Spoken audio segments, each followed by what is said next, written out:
Assalamualaikum warahmatullahi wabarakatuh. Pada kesempatan kali ini, saya akan membahas tentang perundingan Romroen. Nah, apa sih perundingan Romroen itu? Perundingan Romroen merupakan salah satu perjuangan Indonesia secara diplomasi yang dilakukan di Hotel Das Indes Jakarta pada tanggal 14 sampai 24 April 1949. Disebut demikian karena perundingan dihadiri oleh masing-masing ketua delegasi, yaitu Muhammad Rum dari pihak Indonesia dan Herman van Rooyen dari pihak Belanda. Nah, latar belakang dari perundingan ini adalah Belanda yang mengkhianati perjanjian mereka dari perundingan-perundingan sebelumnya dengan cara melakukan agresi militer. Puncaknya pada tanggal 19 Desember 1948, Belanda menguasai Yogyakarta melalui agresi militer Belanda II. Para petinggi Indonesia seperti Soekarno, Hatta, dan Syahrir ditangkap. Tindakan Belanda ini mendapat kecaman dari beberapa negara. PBB pada tanggal 4 Januari 1949 memberi peringatan kepada Belanda. Terselenggaranya perundingan ini juga tidak bisa dilepaskan dengan perkembangan situasi Indonesia setelah keberhasilan serangan umum 1 Maret 1949 yang mampu meyakinkan dunia bahwa Indonesia masih ada. Mengetahui eksistensi Indonesia yang selama ini selalu diberitakan sebaliknya oleh diplomat Belanda, Dewan Keamanan PBB mengambil langkah untuk menekan Belanda dengan ancaman tidak dilanjutkannya program Marshall Plan. Pada 23 Maret 1949, DKPBB mengeluarkan ruling atau keputusan yang menyatakan agar segera dilaksanakannya resolusi Dewan Keamanan PBB yang telah dikeluarkan tanggal 28 Januari 1949 tentang pembebasan semua tahanan politik dan pengembalian pemerintah Indonesia ke Yogyakarta. Agar ruling itu dapat terlaksana, DKPBB memberikan mandat kepada United Nations Commissioners for Indonesia melaksanakan ruling tersebut. UNSI kemudian mengundang kedua negara untuk melakukan perundingan. Awalnya, Indonesia menolak untuk melakukan perundingan ini selama anggota pemerintahannya masih berada dalam pengasingan dan kekuasaan RI di Yogyakarta belum dipulihkan. Namun, dengan jaminan dari UNSI bahwa keputusan yang dihasilkan tidak mengikat sebelum ada kejelasan kedudukan RI, maka Indonesia menyatakan bahwa akan ikut dalam perundingan tersebut.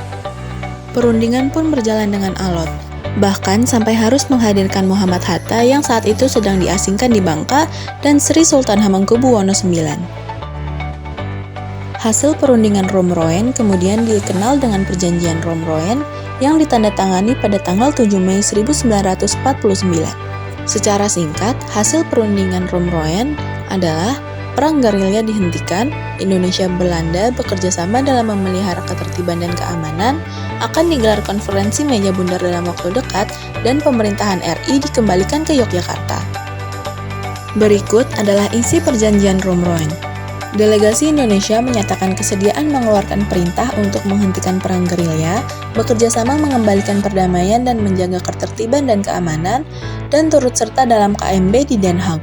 Sementara delegasi Belanda menyatakan kesediaan menyetujui kembalinya pemerintahan RI ke Yogyakarta, menjamin penghentian gerakan-gerakan militer dan membebaskan semua tahanan politik, menyetujui adanya Republik Indonesia sebagai bagian dari NIS, dan berusaha dengan sesungguh-sungguhnya supaya KMB segera diadakan sesudah pemerintahan Republik kembali ke Yogyakarta.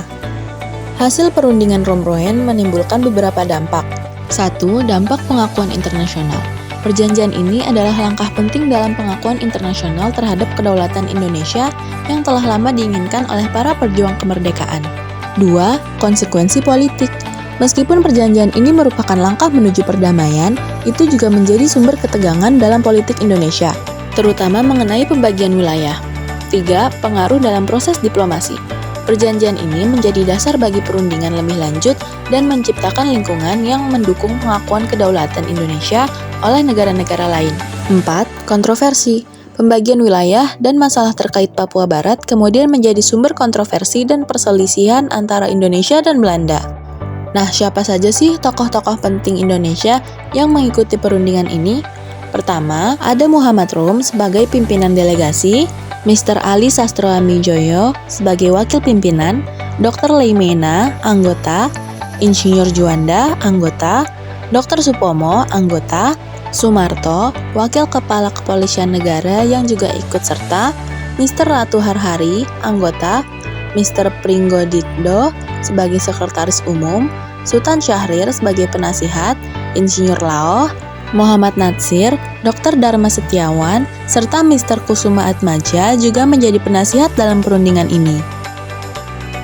Berikut adalah beberapa dokumentasi yang diambil pada saat perundingan terjadi. Nah, itulah perundingan Romroen yang menjadi salah satu perundingan yang dilakukan oleh Indonesia untuk mencapai kemerdekaannya secara utuh. Kita sebagai generasi penerus bangsa sudah seharusnya menghargai dan menghormati jasa para pahlawan kita. Mungkin cukup sekian yang bisa saya sampaikan pada kesempatan kali ini. Mohon maaf bila ada kesalahan. Terima kasih. Wassalamualaikum warahmatullahi wabarakatuh.